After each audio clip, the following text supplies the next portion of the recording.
4. Dávajte deťom lásku a pomáhajte im. Dnešné deti sa stanú civilizáciou zajtrajška. Priviesť dnes na svet dieťa je tak trochu ako posadiť niekoho do tigrej klietky. Deti nedokážu zvládať svoje okolie a nemajú žiadne ozajstné prostriedky. Potrebujú lásku a pomoc, aby to tu zvládli. Narážame tu na chúlostivý problém. O tom, ako vychovávať či nevychovávať dieťa, existuje skoro toľko teórií, koľko je na svete rodičov.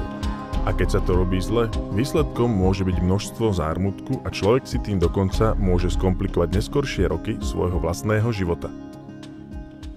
Niektorí sa snažia vychovávať svoje deti tak, ako boli vychovávaní oni sami. Iní to skúšajú presne naopak a veľa rodičov sa pridrža myšlienky, že deti by sa mali nechať vyrastať samé. Žiadna z týchto metód nezaručuje úspech. Posledná menovaná sa zakladá na materialistickej predstave, že vývoj dieťaťa je podobný evolučnému vývoju rasy. Že nervy dieťaťa nejakým čarovným, nevysvetliteľným spôsobom dozrievajú s pribúdajúcim vekom a výsledkom bude morálny, dospelý jedinec s dobrým správaním. A napriek tomu, že nesprávnosť tejto teórie sa dá preukázať veľmi ľahko, jednoduchým pozorovaním výdatnej kriminálnej populácie, ktorej nervy ako si nedozreli, je to lenivá metóda výchovy detí a teší sa určitej obľube. Nezaujímajú budúcnosť vašej civilizácie ani jeseň vášho života.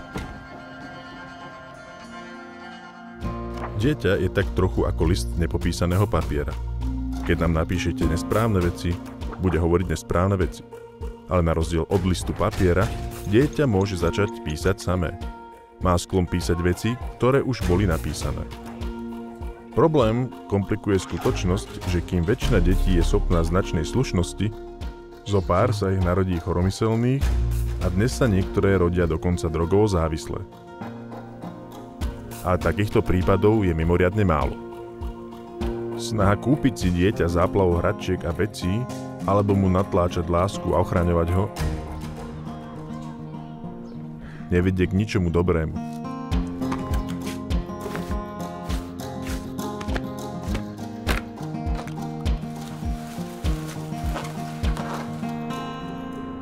Výsledok môže byť dosť príšerný.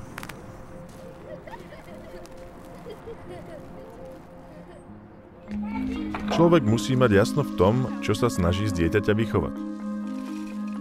Vplýva na to niekoľko vecí. Za A, čím sa môže dieťa stať vďaka vrodeným dispozíciám a potenciálu. Za B, čím sa chce skutočne stať dieťa. Za C, čím chce rodič, aby sa dieťa stalo. Za D, dostupné prostriedky. Ale pamätajte, nech je záver z tohto akýkoľvek, dieťa nebude dobre prežívať, pokiaľ sa nakoniec nestane sebestačné a vysokomorálne. V opačnom prípade bude výsledkom dieťa, ktoré je príťažou pre všetkých vrátane seba. Nech je už vaša náklonnosť k dieťaťu akákoľvek, pamätajte, že dieťa nemôže z dlhodobého hľadiska dobre prežívať, pokiaľ jeho kroky nebudú viesť po ceste k prežitiu. Nebude žiadnou náhodou, ak sa pustí po zlých chodníčkoch. Naša súčasná spoločnosť je nastavená tak, aby mu privodila nezdar. Nesmiernou pomocou bude, keď dosiahnete, že dieťa porozumie zásadám obsiahnutým v tejto knižke a bude súhlasiť s ich dodržiavaním. To, čo dobre funguje, je jednoducho snažiť sa byť dieťaťu priateľom. Rozhodne platí, že dieťa potrebuje priateľov.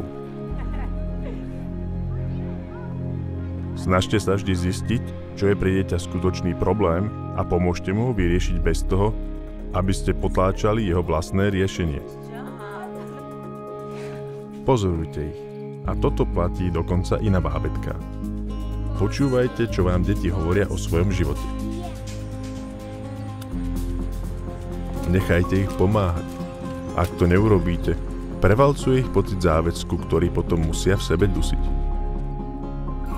Dieťaťu nesmierne pomôže, keď vy sami porozumiete tejto ceste ku šťastiu, budete s ňou súhlasiť a keď dosiahnete, aby ju ono nasledovalo. Na prežitie vášho dieťaťa a vás samotných to môže mať ohromný vplyv.